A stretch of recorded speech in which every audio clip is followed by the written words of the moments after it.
Sabia que era um fotógrafo famoso, mas eu não sabia o que ele tinha. Então, e depois ele ficou doente, aí falava menos ainda, que teve um AVC, né? E aí falava menos ainda. Então ele não falava, e eu não sabia quem ele era, muito menos o que ele tinha de foto. Ele uma vez me comentou uma foto, foi a única vez, quando ele já estava doente, que ele tinha uma foto do Juscelino com a língua de fora, que aliás não está aqui na exposição, não está. Aí eu fiquei procurando loucamente essa foto depois que ele morreu e sempre imaginava o Juscelino sentado, que o Juscelino sempre que sentava tirava os sapatos, era conhecido isso. Então a mesa que ele sentava tinha que estar sempre tapada, né? E aí eu sempre imaginava ele sentado e ficava procurando, mas não, ele está entrando saindo de um Fusca e aí viu o fotógrafo, que já devia estar com o saco cheio daquele fotógrafo, toda hora vinha o cara e pum, né?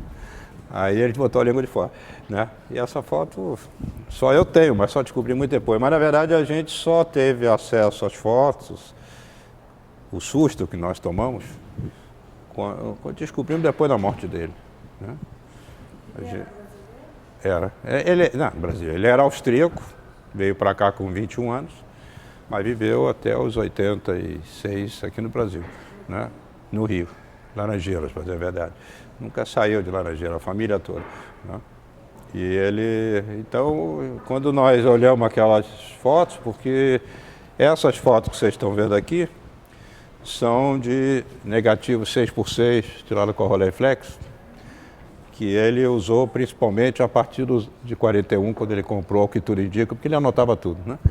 Ele comprou a primeira Rolleiflex. Antes ele chegou no Brasil com uma Leica, que na época era a grande novidade, é aquela que está ali. Então ele chegou com essa câmera aqui, né, no Brasil.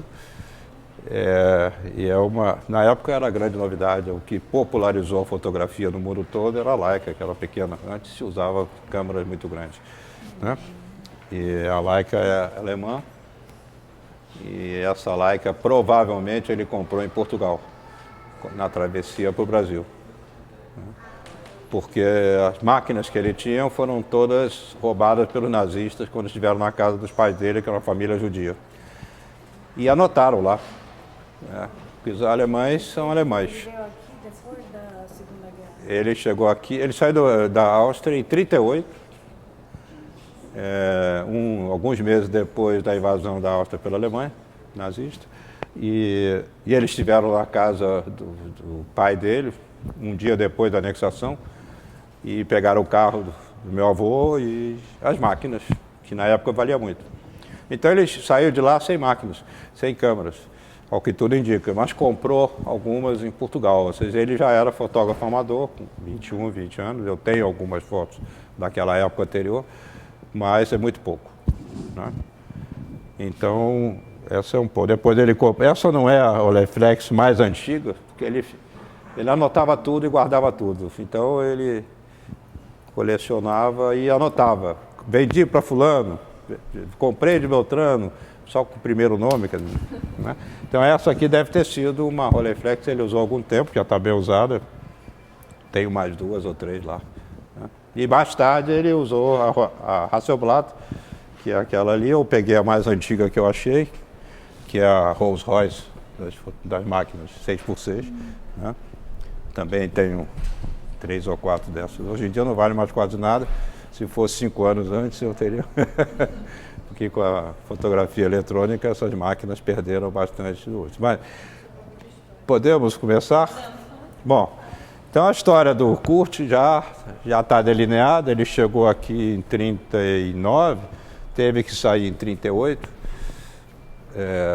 Depois da anexação, passou em Portugal alguns meses, esperando o visto para ir para os Estados Unidos. O visto não saiu e ele, então, na verdade, só saiu, como todo judeu, queria ir para os Estados Unidos, né? Mas o visto só saiu para os pais e para os 2 filhos não, então eles vieram para o Brasil, onde um irmão da minha avó já estava morando, né? E até a minha bisavó estava aqui de visita, né? Então eles vieram para o Brasil. Chegando aqui em 38 e 39, ele não tinha profissão, ele era estudante de medicina, como meu pai também. Ele estava no 2º ano, ele começou a fotografar. Né? E começou a fotografar, nós vamos ver a primeira etapa mais um pouquinho adiante. Mas, já como fotógrafo amador, na Áustria, ele fez algumas fotos interessantes e tudo isso tem a ver com o tema da luz, que é o tema que está sendo tratado pelo Mário essa semana. Claro, fotografia tem a ver com a luz, é óbvio. Tudo que nós vemos tem a ver com a luz, cada coisa reflete uma cor diferente. A fotografia tem uma coisa especial porque, além disso, ela fixa o que a natureza está nos mostrando, que nada mais é que o reflexo da luz e que os nossos olhos percebem, né? Estou falando isso não é porque eu seja especialista na parte física, não, porque eu sou mesmo economista, mas a gente acabou tomando aqui a tarefa de fazer essa exposição, e com muito prazer, aliás. Então, essas fotos que estão aqui são fotos todas no formato 6x6. Vocês veem, são quadradas, foram tiradas com a Rolleiflex. A partir de 41, quando ele se fixou, a gente chegou em 39, já em 41, quando ele se fixou como fotógrafo, ele organizou tudo bonitinho e fazia a prova de contato, ou seja, uma foto do tamanho do negativo. E botava em cadernos numerados 1 a 1. Então, desde 42, 41, depois eu descobri, depois que eu fiz essa exposição aqui, eu descobri o caderno de 41. Já está tudo numeradinho cronologicamente. Então, foi relativamente fácil, a partir dessa numeração, achar os negativos, e também ele era, nesse ponto, muito organizado. Só que antes ele tinha fotografado com a Leica em 35, continuou fotografando com 35, e nesse momento nós estamos levantando essas fotos em T5, que tem outro formato, né, que é um pouquinho mais compridinho, e aí é uma bagunça total. Então, é uma coisa impressionante. Quer dizer, eu achei no meio de fotos dos anos 50, eu achei uma foto da família meu avô, com os 2 filhos e a mulher, que eu calculo pela idade dos meninos, que era 1925, 26, quer dizer, já faz tempo isso aí, né? Nenhum de nós era nascido. Bom, vamos então à exposição. Ela começa, na verdade, com um tema que é exatamente esse, da luz. Da luz. Nós descobrimos algumas fotos que ele trouxe da Áustria, né, que seguramente eram fotos que mais agradaram a ele. Algumas que ele fez em Lisboa, porque eles ficaram 8 meses lá esperando para vir para o Brasil. E nós pensamos, e o cenógrafo bolou, um túnel na forma de dessa coisa aqui, né, como é que chama isso? Né, esqueci o nome. Um fole, né? Exatamente, começamos a exposição por esse túnel, porque nós vamos agora passar pelo túnel, que assim a ideia era a entrada por aqui, pouca gente entra por aqui. Está lá escrito, entrada, né? Então, essas fotos são fotos da fase dele na Áustria. Aqui está meu avô, minha avó e mais uns amigos, tio e meu pai, num bairro proletário, bem popular, chamado Floridsdorf, no norte de Viena, que nenhum turista vai lá porque não é bonito, né? Bairro operário, no geral, não é bonito, né? E era a única casa mais ou menos melhor nesse bairro, né? Então, essa foto aqui foi tirada no jardim, eu acho que ele que compôs, saiu correndo, aquela minuteria para tirar. E aí, essa outra foto ele trouxe de umas férias lá nas montanhas. E aí nós seguimos um pouco o túnel aqui na parte mais escura, né? Essa é uma foto que ele seguramente gostou muito. Essa é uma cópia original dele, que eu achei nas coisas dele. Você vê, a luz que tem aqui é tudo meio escurinho, né? Essa foi tirada em Lisboa. Essa aqui é um pessoal, a garotada de rua, ou seja, ele brincava na rua com filhos de vizinho, que tudo devia ser operário, porque é uma região realmente de gente bastante simples, nesse bairro de Floridsdorf, né? E aqui, já em Portugal, o meu avô, e aqui uma foto que ele também seguramente gostava muito, que encontrei, de um adeus com o navio partindo.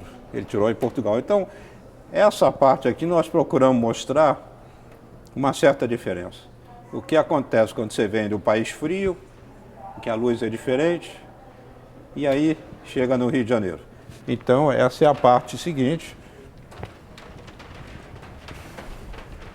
E de repente, a luz, né? Quer dizer, é a paisagem do Rio, é a luz deslumbrante, é outra luz. Né? E para um fotógrafo isso é extremamente importante, ele é bastante sensível seguramente para isso. Né? É a praia de Copacabana, a gente naturalmente ampliou bastante, aqui deu um certo trabalho fazer isso aqui, porque não é tão simples. Né? Essa é uma foto aérea, também da entrada da Bahia, ou seja, mostrando o que deve ter sido também para ele chegar no Rio com essa luz diferente. Né? E as fotos, a partir daí, também são diferentes. Né? Tem a ver com a experiência dele aqui no Rio, recém-chegado, então nós vamos para aquela outra parte ali. Ele anotou nas coisas dele, na época que chegou no Brasil, o dia não sei quanto, de 39, primeiro banho de mar, na Praia da Urca. Né? E seguramente, aqui está ele bem novinho, não sei com que idade ele tinha aí, deixa eu ver aqui, de quando é essa foto. 48 aí, já estava com 28, 29 anos, né? Mas digamos, aí já está com a sua Rolleiflex ali, e todo mundo que ele podia fotografar, ele trazia para a Praia Vermelha novamente, a Miss Brasil, no livro brasileiro, ele gostava muito aí, e foi um lugar que marcou muito ele. Mas aí a gente vê aqui uma série de cenas de rua que ele foi anotando, né? Foram algumas, nós selecionamos, tem muito mais. Coisas que impressionaram ele de alguma maneira e que na Áustria era diferente, né? Em Viena era diferente. E a luz é diferente, né? Digamos, como a gente tentou mostrar um pouco como se sentiria um jovem fotógrafo, sensível ao que ele vê e à luz, né, no Rio de Janeiro. E aqui um pouco alguns prédios do Rio de Janeiro, mostrei paisagens, né? Aqui alguns prédios Art Deco do Rio, que também lá na Áustria, em Viena quase não tem, ou praticamente não tem. Né? Então essa era a ideia aqui nesse primeiro conjunto aqui, nessa primeira colmeia, como chamou aqui a designer, mostrar um pouco como deve ter sido para ele chegar no Rio de Janeiro, né? E como que ele fotografou isso aí. Provavelmente, essas ideias aqui, que ele já tinha de fotografar coisa dele, o problema de um fotógrafo como ele, que fotografou de tudo um bocado, então só de 6x6 tem 150 mil imagens, é que ele fotografou muito, de tudo. Né? Então, é muito difícil, a gente selecionou alguns poucos, mas tem muito mais cenas do Rio de Janeiro, os anos 40, 41, 42, né? Assim também como de imóveis, né? E ele fotografou uma série de tipos de fotos diferentes, como vocês vão ver, de moda, de personalidades políticas, de artistas. Então, em cada um deles a gente tentou dar uma pequena amostra do quanto ele fotografou disso aí. Né? E aqui, essa ideia de fotografar cenas de rua, ou ele teve antes, ou ele teve ao ver essa série aqui de fotografias, que não são fotografias dele, é uma série, reportagem do Globo,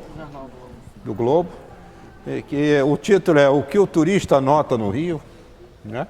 Isso ele recortou, fez a gentileza de não colocar a data, então eu não sei de quando é isso, né?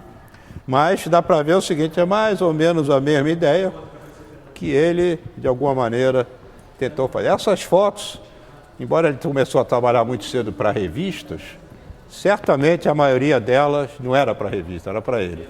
Né? Algumas a gente sabe que saíram, para Copacabana a gente sabe que era para Life, que ele fotografou muito tempo para Life, né? Mas muitas delas não são. É a experiência dele, querendo gravar. Na verdade, o fotógrafo faz isso, né? O prazer dele é fixar um momento, é o clique, né? Se depois vai mostrar ou não mostrar, já é um outro momento, que nem sempre ocorre da maneira como ele quer, outra história. Mas, então aqui ele fixou, vamos dizer assim, elementos da vida cotidiana da rua do Rio de Janeiro, né? E aqui essa foto que já ficou meio famosa também, que mostra um outro detalhe das fotos dele. Quase sempre tem o trabalhador, tem a pessoa que faz a coisa, sempre tem a figura humana, né, dando a dimensão. E mais, não é qualquer figura humana, né? Aqui é o engraxate, chamou atenção, o Palácio do Morro é atrás, né? É um menino engraxando. E vocês vão ver que essa preocupação com o trabalhador, que vem seguramente desde a influência dele em Viena, no bairro Operário, os colegas de rua com que ele brincava, quer dizer, e depois também a experiência política lá, com a grande revolta social de 1934 em Viena, que muitas daquelas pessoas foram mortas ali. Houve uma revolta na cidade de Viena, que foi massacrada.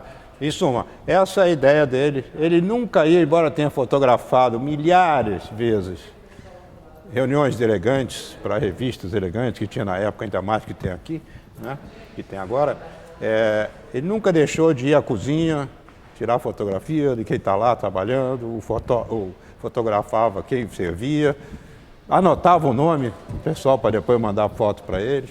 Quer dizer, ele sempre teve essa preocupação, não só da figura humana, como de qual é o humano que faz as coisas, né?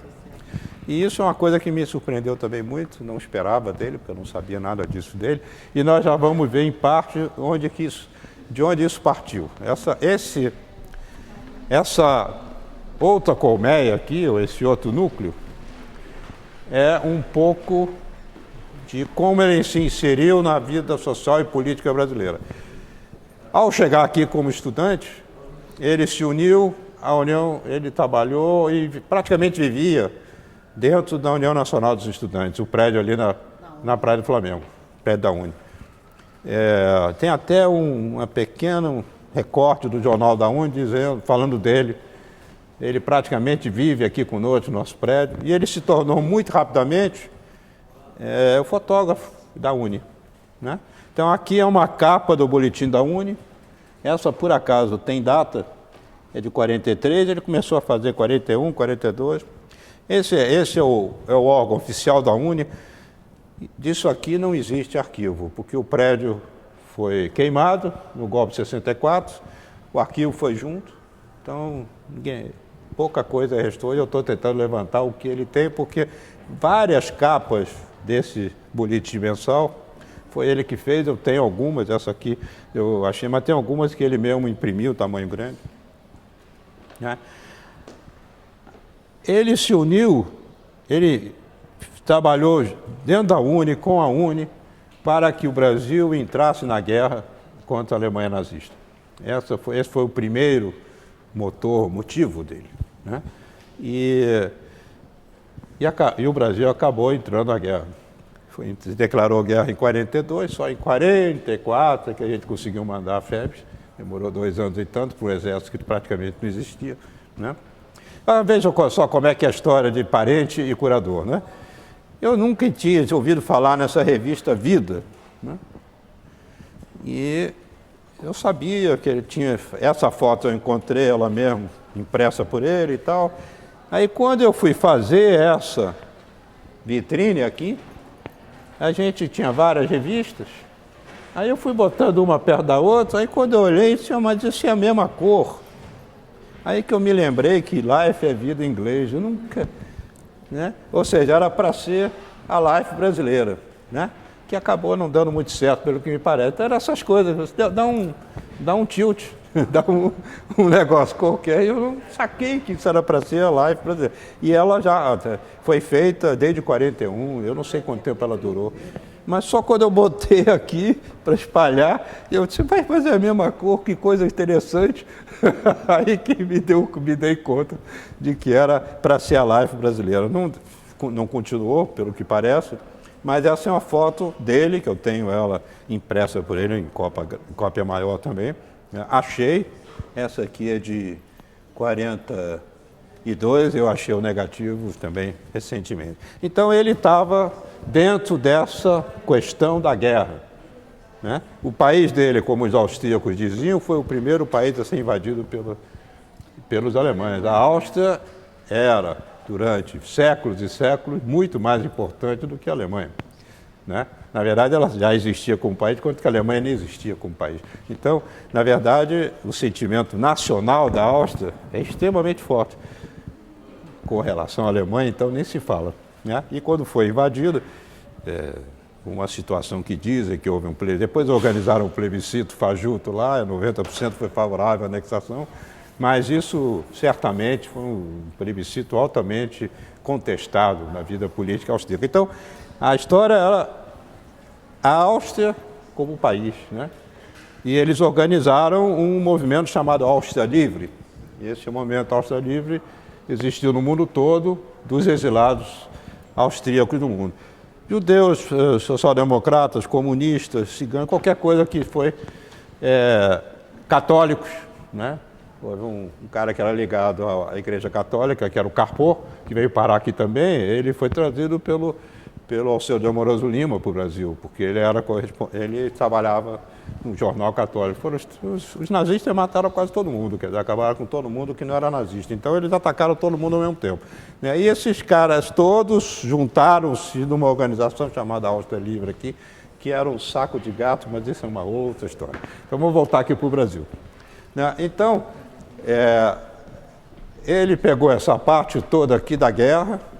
Isso aqui é a volta dos pracinhas, aqui os soldados indo de algum show antes de ir para a guerra, que depois já fica mais difícil ficar indo, as enfermeiras também. Então a gente tentou levantar um pouco como que a UNE participou desse processo, né? Algumas coisas estranhas, né? Essa é uma foto de uma manifestação a favor da Constituinte, também contra. Também é uma foto emblemática pelas pessoas que estão aqui, né? Pelas caras populares, né? E esses aqui são cartunistas na Escola Nacional de Belas Artes fazendo cartazes para a entrada, para a venda de bônus, para financiar a guerra do Brasil contra a Alemanha. Esses cartunistas, nessa época, eram seguramente estudantes da Escola Nacional de Belas Artes, depois ficaram famosos.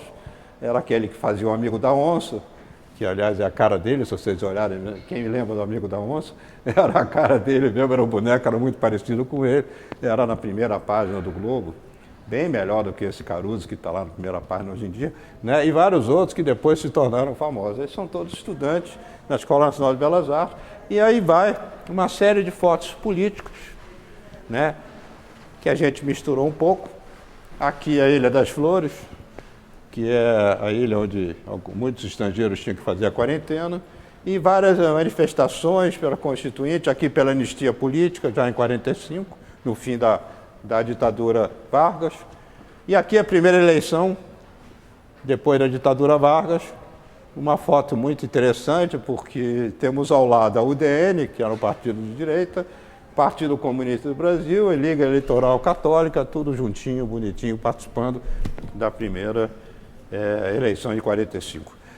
E aqui é uma foto emblemática do Prestes, logo que ele foi solto, em 45, ele foi solto em abril, depois de 10 anos em solitária, né, o secretário-geral do Partido Comunista Brasileiro.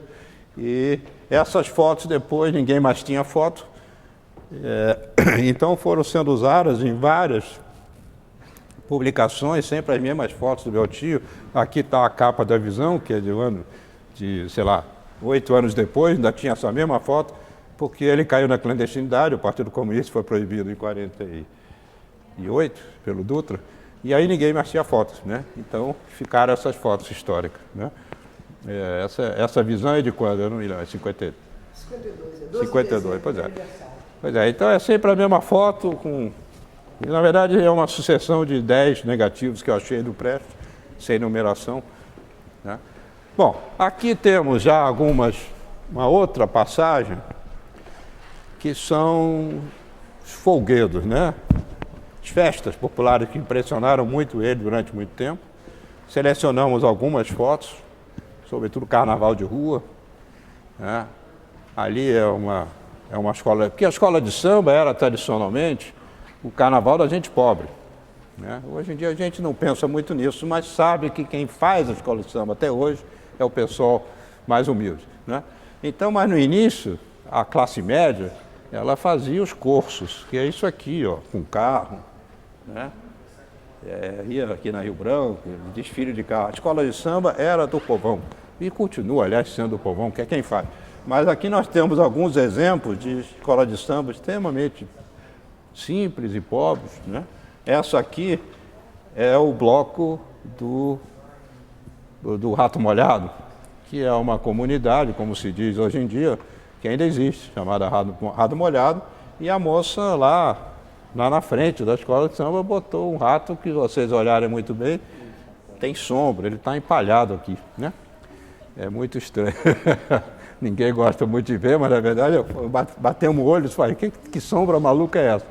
É um rato empalhado, né? Então, você vê, é tudo muito simples. Aqui é uma escola de samba que mistura um pouco de política. Agora, ele foi levado certamente para ver isso por colegas da UNE, amigos, né? Porque na época a União Nacional de Estudantes tinha um recorte muito popular, né, na sua base, né, de certa maneira, mas isso tudo a gente não sabe. Então esse aqui é o carnaval um pouco.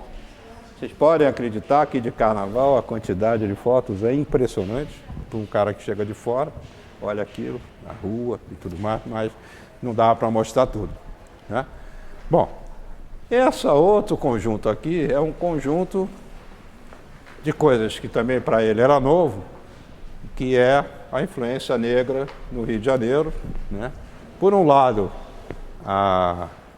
aqui a Umbanda, né? O culto africano. Aqui duas fotos que nós colocamos, também tem, que são fotos muito sensíveis. Tem que vir mais para cá. Uma que a gente vê até hoje, que é no Réveillon, na praia, a criancinha dormindo ali, e a outra é essa introspecção linda, maravilhosa, da Mãe de Santo. É uma foto também emblemática. E aqui, em cima, a capoeira do mestre Pastinha. O mestre Pastinha foi o mestre que, na verdade, fez a capoeira conhecida no Brasil e no mundo. É a capoeira de Angola. É a primeira capoeira que foi jogada, ele viajou pelo mundo. E o mestre Pastinha, como todo mundo nessa época, eu também não sabia, então estou aqui compartilhando com você, ele jogava capoeira de sapato, né? Hoje em dia já não se faz mais isso também, mas era típico, né? Esse aqui é o famoso mestre Pastinha, já tinha aqui nessa época uns 70, 80 anos, né? É chamada Academia de Capoeira Só Angola, né? Vocês entrarem na internet, forem ver e vão entender a importância que o mestre Pastinha teve para a divulgação da capoeira mais tradicional, né? E aqui embaixo umas fotos de como é que chama isso? Gafieira, né? Onde ele também esteve, certamente levaram com alguns amigos que ele conheceu aqui no Brasil, porque não era do meio dos alemães, né? E aqui o carnaval, novamente, um curso, uma foto muito bonita. Então, e aqui nós temos uma coisa que é muito rara e que muita gente não sabe. O Grande Otelo fazia parte de um teatro experimental do negro, que era um teatro que funcionava dentro da UNE, né? Então a UNE tinha teatro, tinha balé clássico, nós temos algumas fotos aqui, né? Ali é aquela foto da bailarina no Ministério do Exército, também o balé da UNE. Ou seja, a UNE e o movimento estudantil sempre tiveram importantes contribuições artísticas, culturais. Tanto nessa época, já em 40, 41, como também depois, antes do golpe de 64, né? Agora, a Grande Otelo começou ali, né? Esse aqui ele está bem novinho, agora está fazendo 100 anos esta semana, né? Faria 100 anos, né? E esse aqui é uma sambista, uma cantora, Carmen Costa, e estão lá. Isso aqui é no terraço do edifício da UNE. O edifício da UNE, ele era um antigo clube alemão, não sei se vocês sabiam, chamado Clube Germânia, que foi tomado pelos estudantes quando houve essa campanha para entrar no Brasil na guerra, e se tomaram, o Getúlio ficou os 3 anos aí em Bromândia, aí cedeu aquele prédio para a União Nacional dos Estudantes. Era o clube, mas isso é no terraço que eles estavam lá jogando e brincando e cantando, né? Então, esse registro do Grande Otelo, e tem mais algumas fotos, são espetacular. Eu gosto muito. E aqui a gente resumiu não só o mestre Pastinha em toda a sua dignidade, era uma figura impressionante, como também aqui os músicos de cada uma da gafieira e da coisa. Então esse conjunto aqui é um pouco do que a gente tem uma seleção de coisas relativas à influência negra na cultura brasileira. Bom, aqui mais uma foto da gafieira, eram tantas, muito interessante, a gente foi espalhando um pouquinho. O cara nem é tão negro assim, né? Mas está se divertindo horrores. Essa reportagem aqui é uma reportagem da revista Fonfon, que nós encontramos nas coisas dele, né? E o título da reportagem é Por que não encontramos mais empregados? Porque um famoso escultor americano, o Calver, veio aqui para o Brasil e se esbaldou na gafieira com algumas mulatas de negra, tem várias fotos. E aí essa revista fica chiando que isso, branco não tinha nada que está dançando com negro, né? É interessante porque ele guardou bonitinho tudo isso, né? São fotos em parte que ele fez, em parte não, mas a gente não achou ainda esses negativos, mas não importa. Para ele chamou a atenção que uma sociedade brasileira ainda era tão dividida racialmente, e aqui alguns elementos que ele captou, ou seja, as crianças brancas sendo cuidadas pelas babás negras, né? E em alguns momentos a gente vê, se vocês chegarem mais um pouco para cá, né? Olha, o texto dessa revista é horroroso, é horrível, é de vomitar, mas racismo a gente... puro. Hã? Racismo puro. A gente ia botar bem grande aqui, mas aí eu fui voz vencida. Eu ia botar aqui bem grande, por que não encontramos mais empregado? Aí o pessoal achou que era provocativo demais, e ficou uma confusão entre os curadores, e cada um disse, bom, ficou assim, mas eu não gosto, tinha que ter pelo menos uma coisa um pouco maior. Mas é horrível, é horroroso. Por quê? Porque as empregadas vão dançar? Em vez de ficar trabalhando... né?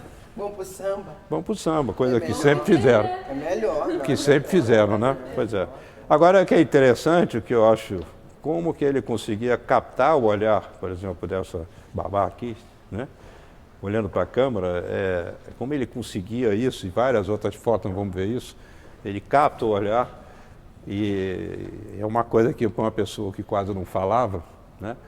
Ele era simpático como fotógrafo, as pessoas olhavam para ele na hora da fotografia, né?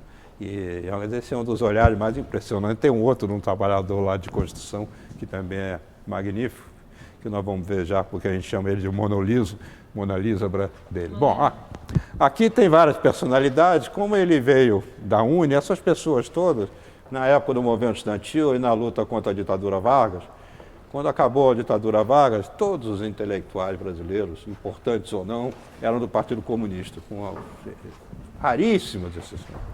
E ele foi pegando essas pessoas que continuaram ou não como comunistas, né? E alguma gente... Então, pintores, aqui só tem 2, mas pintou uns 20 importantes, que na época não eram importantes, depois foram se tornando, né? Aqui já é o Portinari, mais antigo, o de Cavalcante, com a sua musa, que era uma morena realmente de fechar o trânsito, e uma foto famosa ali do Niemeyer, na frente do MEC, que mais parece uma borboleta, né? É uma foto muito, muito bonita. Então, algumas personalidades aqui, né? O Graciliano Ramos, todas as fotos do Graciliano Ramos que saem nos livros são dele, na contracapa, que quase ninguém tem, uma reportagem que ele fez, achei a reportagem também. Aqui está o Rubem Braga, com a querida dele, a Tônia Carreiro, que ele era apaixonado por ela, né? Uma vez, vocês conhecem a história dele, né? Quando ele comentou que tinha conhecido a Tônia Carreiro com um amigo. Aí ele dizia assim, que o Rubem Braga era repórter daquele jornal da UNE. Tem milhares de fotos do Rubem Braga como repórter, gravando as pessoas falando, mas tudo bem. Aí ele fez uma revista chamada Comício, E esse é o lançamento mais ou menos com ela. Aí ele comentou sobre a Antônia Carreira assim, disse, não, fala pelos cotovelos, mas que cotovelos? A frase dele ficou famosa. Bom, aí a Evita Peron, no Brasil, aqui é o Getúlio, com alguns emplumados e tal. São personalidades que a gente conhece. Aqui a Bibi Ferreira, linda, maravilhosa, bem novinha, fazendo propaganda da Coca-Cola, né? O Oscarito, que eu não sei se quem lembra, mas era e fazia dupla com o Grande Otelo, um tempo nas chanchadas brasileiras, né? É uma foto também, fazia essa cara. E aqui, o Heitor dos Prazeres, na sua casa, no subúrbio do Rio, cantando com as vizinhas, com as sobrinhas. São fotos assim, de personalidades interessantes. Combinando aqui com a Luz del Fuego, né? Que era uma naturalista, achava, não é a única, achar o corpo humano como uma coisa muito bonita, né? Então a foto é interessante, é simpática, que a moça que cuida dela está vestida, não muito, mas está vestida, né? Mas ela era uma personalidade conhecida nos anos 40 e 50. Quem fez essa foto? Foi você? Não, foi meu tio, tudo isso é do tio, né? É uma foto que tem muito de humor, né? De humorismo, né? É uma foto muito bonita que a gente gostou muito, botamos em tamanho maior, não só por causa da bunda dela, mas porque ela realmente é uma foto muito interessante. É uma foto de 50, né? 1950. A Luz del Fuego, num certo momento, ela foi muito conhecida no Brasil, né? Fazia shows, é aquela que fazia show com umas cobras, né? Ela é uma personalidade interessante, muito interessante como pessoa, como ideias que ela representava, que eu também não sabia, eu me lembrava dela só como aquela coisa de nudismo e tal. Um novo capítulo é o seguinte, o Kurt Clarkson, meu tio, ele foi um dos poucos fotógrafos preocupados em fotografar fotógrafos, porque o fotógrafo nunca é fotografado, ele que fotografa. Então essa foi a preocupação dele a vida toda. Então aqui na Copa de 50, um monte de fotógrafos, e se vocês olharem bem, eles estão usando essa pequena maquinazinha aqui, a mesma, né, que era a máquina que se usava para as revistas, de formato grande assim. Aquilo ali, aquele trocinho de ferro ali, é por onde você enquadrava, né? E se você olhar bem, esse mesmo ferrinho está aqui em várias deles, né? A maioria usava essa mesma máquina, que ele usou durante muito tempo, né? E aqui, na Copa de 50, o meu avô, ele tinha sido presidente do clube de futebol popular do bairro dele, que era o Flamengo da época, dos trabalhadores de Viena. Então, eles eram muito ligados ao futebol.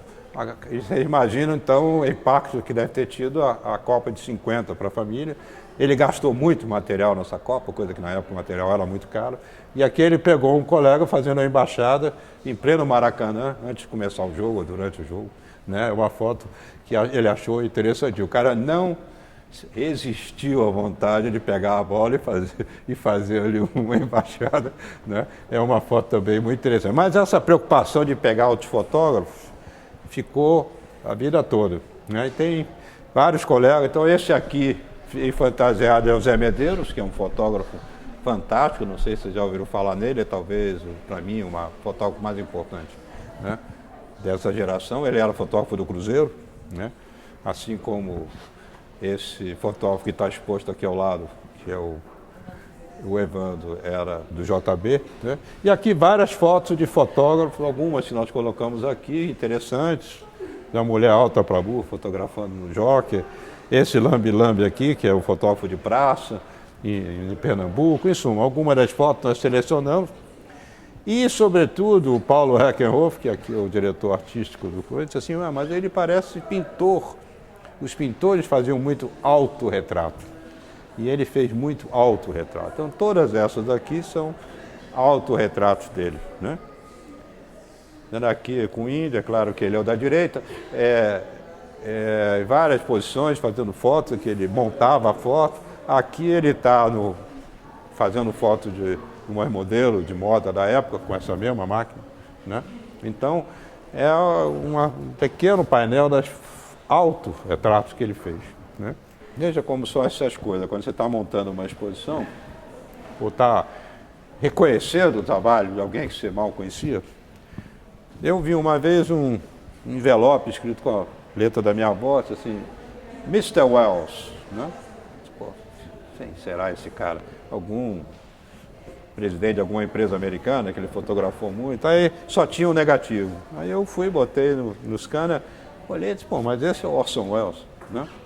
E é uma série de umas 6 ou 7 fotos que não estão numeradas, uma delas é essa, ele chegando no Brasil. Aí eu pensei, pô, mas o que o Orson Welles veio fazer no Brasil? Eu nem sabia que ele tinha vindo no Brasil. Aí, claro, a internet, né, que é o pai dos burros atual, eu fui ver, ele veio, porque teve uma história famosa de uns jangadeiros que saíram do Ceará para fazer algumas reivindicações ao presidente da República, que na época era o ditador, na primeira viagem, que era o Getúlio. 10 anos depois, eles vieram de novo. Praticamente alguns, e essa é a viagem, algumas fotos dessa chegada dos jangadeiros aqui no Rio. E aí já com o patrocínio do Globo e tal, essa viagem de 42. O Orson Welles era um cara muito controverso em Hollywood, o governo americano queria se livrar dele, então mandou para cá para filmar algumas coisas. E ele veio aqui, filmou algumas coisas e nunca terminou o diabo do filme, porque dizem que ele vivia bêbado. Ele e o Grande Otelo foram a todas possíveis e imaginárias que você pode imaginar do Rio de Janeiro, né? Saiu recentemente no Globo uma crônica do Cacadieri, que uma vez ele encontrou, esse diretor de cinema, encontrou com Orson Welles e perguntou, e aí, eu sou do Brasil, ele se virou, e como está o Grande Otelo? A única coisa que ele queria saber. Ou seja, o Grande Otelo deve ter levado ele para todas, ele gostou muito, não só das moças brasileiras, mas também da cachaça. Em suma, esse filme vocês podem encontrar na internet, alguma coisa que ele fez, tá? Mas ele veio para filmar essa história que achou interessante, né? E que o nome do filme era É Tudo Verdade. Os americanos ouviram falar nisso e mandaram ele para cá, mas na verdade ele queria se livrar dele. Bom, essa é uma parte muito cara para mim, porque aqui é a continuação dos jangadeiros. Esses são 3 dos jangadeiros que vieram, em 51, né? O chefe, o cara que já tinha vindo na primeira exposição é aquele ali, o mestre Jerônimo, e ele fotografou cada um deles em portrés magníficos, mas a gente selecionou 3.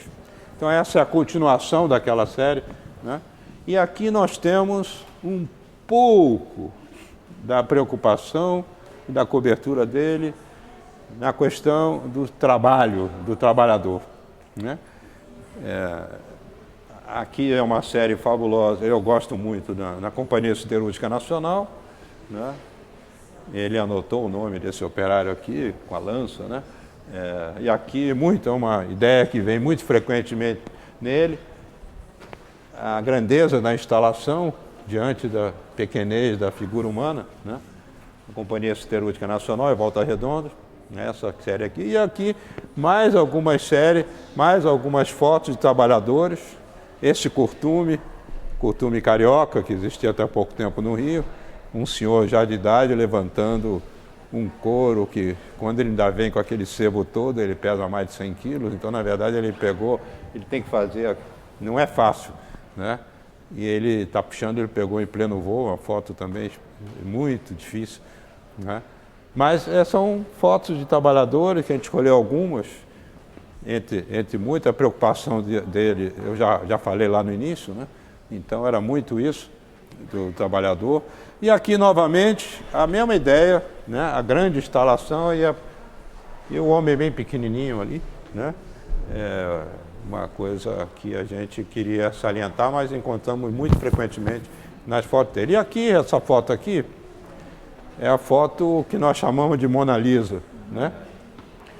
Porque é um trabalhador da construção, nem é no Rio, em Minas Gerais, né? Mas o trabalhador no intervalo, tomando um cafezinho com toda a sua dignidade, a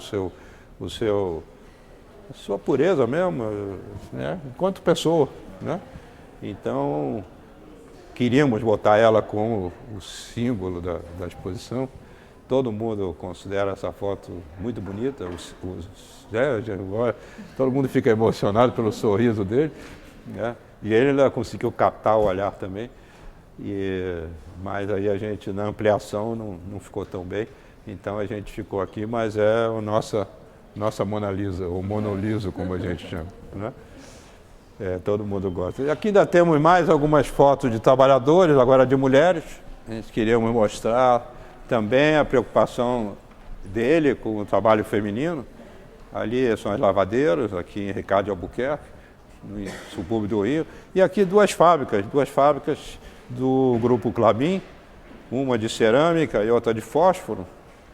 E o Paulo Hackenhoff chamou a atenção muito bem. Nessa época, as mulheres ainda usavam saia na fábrica, que hoje em dia, em razões de segurança, não se usa mais, né?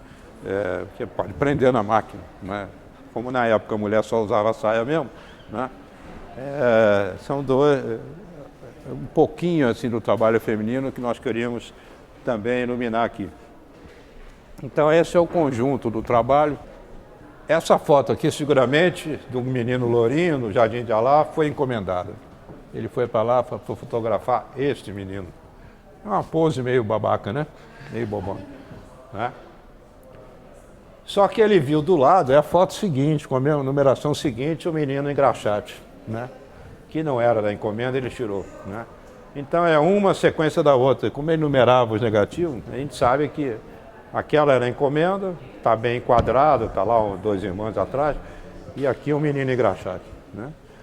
E os meninos da favela do Pinto, né, que atualmente é a selva de pedra ali, na época tinha uma favela, olhando ele tirar as fotos. Então esses meninos estão bem pertinho desse aqui, né? Então, aqui nós vemos outro lado da questão da luz. Quando você fala em luz, você vê luz e sombra é a mesma coisa, né? Luz mais forte, mais fraca. Então, aqui está, por um lado, a luz, né? Aquela parte iluminada que tem muito sol, e a parte menos iluminada da sociedade, que é uma sociedade com contrastes, que tem luz e sombra, né? Como nós também, aliás, na nossa vida temos luz e sombra, né? Aqui são meninos no interior, da Bahia, mas o sorriso impressionante, ele deve ter falado alguma coisa, né? Conseguiu que eles sorrissem e o sorriso ficou muito interessante, né? E essa aqui é o pessoal assistindo pela janela um ensaio de samba, você vê que é uma coisa muito simples. E aqui são crianças fazendo o trabalho de adulto, né? De certa maneira. Esse aqui é o filho do mestre Vitalino, dando uma madeira que nada mais do que é uma garrafa de plástico com um negócio lá para o irmão mais novo mamar também na coisa. Então, isso foi tirado na casa do Vitalino. Você vê que aqui estão os restos das esculturas do Vitalino, né? Então são fotos com crianças fazendo trabalho com adulto, né? A menina ali, ela está lavando roupa, ou fingindo que está lavando roupa junto com a mãe, né? É uma foto também muito bonita de Ricardo de Albuquerque, é daquela sequência de fotos das lavadeiras, né? Então essa é a parte luz e sombra também social da nossa exposição. Como ele era fotógrafo do Time Life, ele tinha que fazer várias fotos também para o público americano, né? E aproveitou para fazer fotos também que eram típicas do Rio de Janeiro. Então é a praia de Copacabana, a mocinha na frente da Cinelândia esperando alguém com quem ela marcou um encontro, que para variar está atrasado, né? Aqui é a Avenida Atlântica nos anos 40, dá para ver como era um pouco diferente, a mocinha com o cachorrinho, né? Os jovens se mostrando para as jovens fazendo ginástica. Então essas são fotos, no geral, foram feitas, com exceção, eu acho que daquela primeira, para a Time Life. E aqui é a Copa de 50, que ele teve que cobrir também, algumas fotos, né? Aqui é a saída do Maracanã. Aqui o Barbosa segurando a bola no ar. Essa foto aqui foi tirada da cópia, só agora que eu achei o negativo dela, foi ampliado, então ela não é tão clara como as outras. Essa aqui pegou o povão na geral, porque a geral na época chegava ali até um fosso, e de vez em quando caía alguém ali dentro, fosso não tinha água não, mas era só para o pessoal não invadir, né? E era muito barato. E essa é a Copa de 50, tinha 100, 120, 150 mil pessoas em cada jogo, né? Aquela outra parte ali é a parte que o tornou mais conhecido, que é a parte das festas elegantes, porque o ganha-pão dele era fazer fotografia para revista, para gente elegante. Sombra, Rio Magazine, tinha umas 4 ou 5, né? E essas fotos ele tirava muito do Jockey Club, de gente elegante, né? E ele era o ganha-pão dele principal, constante, né? E em algumas festas, em algumas circunstâncias elegantes, ele não perdia a oportunidade de, com um pouquinho de humorismo, né? Então, aqui em cima era uma festa elegante, em que alguém está derrubando logo a comida ali, e a moça olhando para ver se aquela porcaria toda não cai em cima dela, ou coisa que o valha, né? É uma decoração, isso é no Copacabana Palace, né? Uma recepção. A foto é estranhíssima, é como... terrível. E aqui, bom, aqui eu não... Há muita discussão sobre essa foto. O rapaz colocou a perna no meio das pernas da moça, né?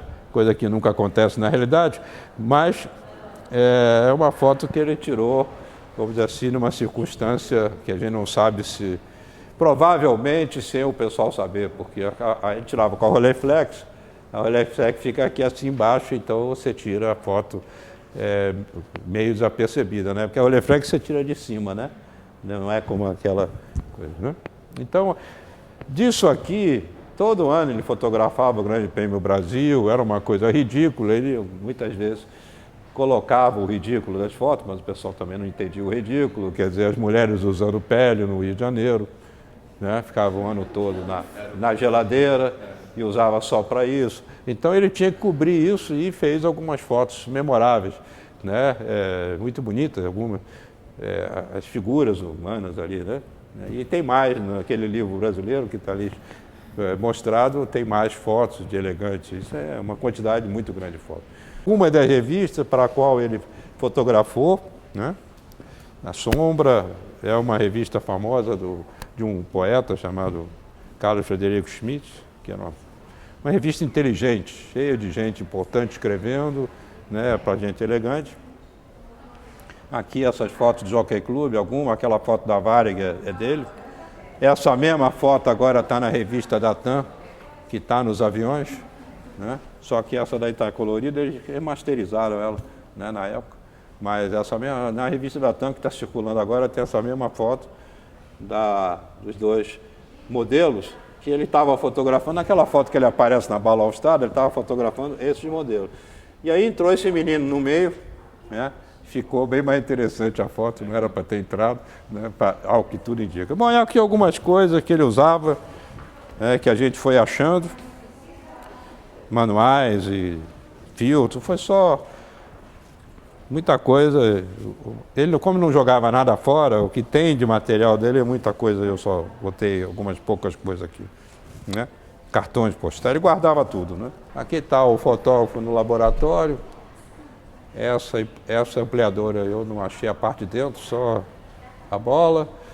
Aqui são fotos que ele fez, várias. Essa aqui é uma reportagem maluca que está aqui, assinada pelo Leon Eliachar, com uma filmagem de um filme argentino, austríaco e não sei o que lá mais, né, feita na Floresta de Tijuca. Eles fizeram uma cena, né? Aqui está a diretora dirigindo os índios, é uma filmagem maluca, ele foi lá chamado para... Então aqui está a reportagem.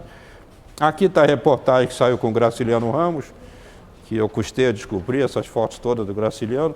Foi dessa reportagem, Jornal do Comércio, de 48, 49. E aqui os 2 livros que nós já editamos, com fotos do fotógrafo. Esse livro está no Brasil, agora está até novamente sendo anunciado, até com desconto pela Companhia das Letras. E esse saiu na Alemanha para a Feira do Livro de Frankfurt de 2013. Né? Bom, meus amigos, a última coisa aqui é a parte das câmeras, né? O fotógrafo era vidrado na parte técnica, tinha uma quantidade incrível de câmeras, né? Cada uma dessas, Leica aqui eu botei 2, mas ele tinha mais 5 Nikon, que ele começou a experimentar também, já bem mais tarde, né? Aquela, como eu já disse, essa Leica é de 38, que ele trouxe para o Brasil, né? sem essa tele que colocaram aqui também. Então tem várias máquinas que ele usou. Esta Leica e essa câmera aqui imensa, ele teve que declarar para o Estado Novo, na época da ditadura Getúlio, os fotógrafos tinham que declarar o seu equipamento. Então eu tenho uma cópia do que ele apresentou. Aparece essa Graflex, que era uma exigência da Time na época já, para fazer fotografia em revista. A Time era uma revista grande, exigiam, não queria coisa com negativo menor. Então ele já tinha essa Graflex aqui em 44, por aí. E essa Leica, a primeira que ele trouxe para o Brasil. Essa eu sei que ele não tinha na Áustria, mas tinha no Brasil, que ele anotou. Então eu acho que ele comprou em Portugal, usada já, né? Mas é a primeira série da Leica de grande número, um número grande de exemplares, né? Se fosse a primeira série que tem poucos exemplares, aí ela valeria uma nota, mas essa aqui já foi uma série, a primeira que eles fizeram para o grande público, né? Tem número 300 mil, qualquer coisa, né? Então é uma coisa. Agora essas câmeras realmente têm história, estão documentadas para a DIP, né? E esse livro aqui pequenininho, que merece uma menção no livro brasileiro, o Maurício Lissowski comenta esse livro, é um livro que apareceu em 1936 sobre a nova escola da fotografia, que deve ter influenciado muito ele. Ele era jovem, houve uma grande exposição, veio junto com com o Bauhaus, aquela tendência moderna da fotografia, né? E esse livro aqui é uma raridade, chama-se em alemão A Nova Escola de Fotografia, né? E é o livro que mais ou menos mostra o que influenciou ele como jovem fotógrafo, né? Depois ele foi influenciado pelo Brasil e tudo mais. Aqui mais algumas coisas da Hasselblad, que ele adotou já no final. Hasselblad, eu tenho umas 4 dele, essa aqui foi a mais velha, mais usada, né? Eu não sei quando que ele começou a dar preferência pela Hasselblad. É a Rolls Royce das máquinas, né? 6x6, é a grande... a câmera que foi para a Lua, né? Eles botaram essa câmera para fotografar a Lua, né? Bom, e para fechar aqui o nosso périplo, realmente eu fecho, é uma contraposição que foi feita aí por ideia do Paulo Reckenhoff, que é uma ideia muito bem-vinda, mostrando o que foi a diferença do povo com relação à política. Quando a capital era no Rio de Janeiro, ali é o Getúlio sendo impressado pela massa, pelo povão, querendo que ele fizesse alguma coisa. Foi até uma manifestação a favor do Getúlio. Mas ali pertinho, ele morava aí, né? Se matou aí, no Palácio do Catete. As faixas são uma coisa ridícula. Na verdade, nós nunca entendemos bem essas faixas. Essa foto estava ao contrário, né? Ficou muito tempo ao contrário, porque se lia a faixa ao contrário, né? Até que a gente achou que não, mas o Palácio Catete é assim, então vamos botar assim. Mas aqui a faixa diz o seguinte, né? General é ladrão, marechal é do povo, uma coisa assim. Agora,